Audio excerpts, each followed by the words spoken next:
कसं संपणार आहे जात? जात ही ब्राह्मणांच्या फायद्याची आहे. माझ्या मॅन तुमच्यामध्ये फूट असेल तर ब्राह्मण टिकणार. बाबासाहेबांनी धर्मांतर केलं, हिंदू नुसता नाकार नाही, जात सुद्धा नाकार, हे लक्षात घ्या. अनाज आपण जात नाकारायला तयार नाही. कागदाव काय आहे तुम्ही? हिंदू महारच ना, हिंदू मागच ना, चिकटलेच की हिंदू. हे समजून घ्या. माझी बायको हिंदूच, मातंग समाजाची केली मी. गणपती आणायची, मी बाहेर नेऊन टाकायचा. पुन्हा बारका गणपती बाहेर नेऊन टाकायचा, पुन्हा गणपती. असा एक काटा झाला. शिक्षिका आहे, शनिवारची लवकर आवरून चालली. मी बेडमधूनच बघत होतो. चुन्याची डबी उघडायची, म्हणजे चुन्याच्या डबी डोसकं कापटा लागल्या. तिला जाऊ दिलं तर गणपती चुन्याच्या डबीत बसलाय. हे काढा माझ्या बांधवांनो, तरुणांनो, हे खर्चाच आहे सगळं. बाबासाहेब का म्हटले देव नाकारा? फुले का म्हटले? अण्णाभाऊनी साठी सुद्धा सांगितलं देव नाकारा. का म्हटले? खर्चाच आहे.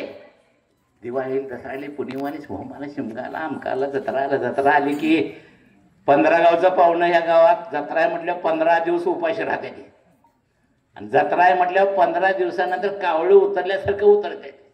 आणि मग वर्षभर साठवलेला पैसा दारू काय, मटण काय, भात काय, 2 दिवसात बुक्का. पुन्हा तिसऱ्या दिवशी माता आमची दुसऱ्याच्या बांधावर कामाला जाते.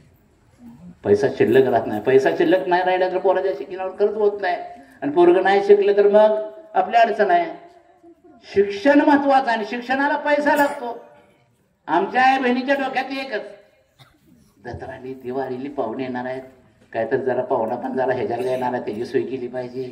हेच आहे आपल्या डोक्यात. काय आलं पाहिजे? पोरगा सायन्सला आहे 12वी, ते मेडिकलला जाणार आहे, इंजिनियर झालाय, 10-15 लाख रुपये आपण साठवलं पाहिजे तर तो डॉक्टर होणार आहे. त्याच्यासाठी पैशाची जुळणी केली पाहिजे.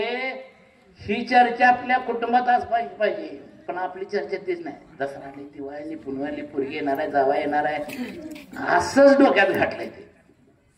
हे सगळं बुद्धं शरणंगाचे. बुद्ध काय म्हटले? बुद्धीला पटल ते स्वीकारून सुखी होऊन सांगितलं. बसू नका गणपती. मी बायकोला आमच्या गणपतीला लिहिणार. गणपतीच्या उत्सवामध्ये मी टीव्हीला गणपतीचा जन्म बघितला. तिला म्हटलं इकडे लय गणपतीचं कौतुक करतो बघ. म्हटले जन्म कसा झालाय. मी मुंबईला गेलो गणपतीच्या उत्सवात.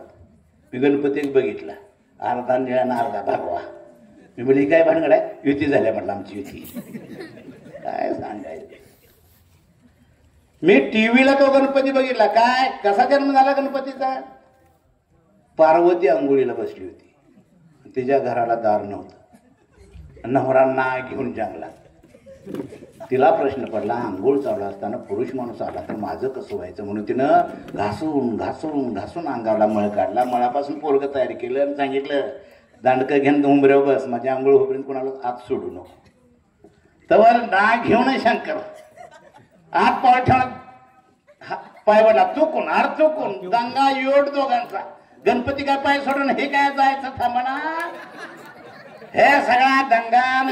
शंकर चिडलं. माझ्याच घरात मला कोण अडवतं याचा राग शंकराला त्याने झटक्यातच मुंडक उडवलं. तो दंगा बघून पार्वती आणि म्हटली माझी पोरग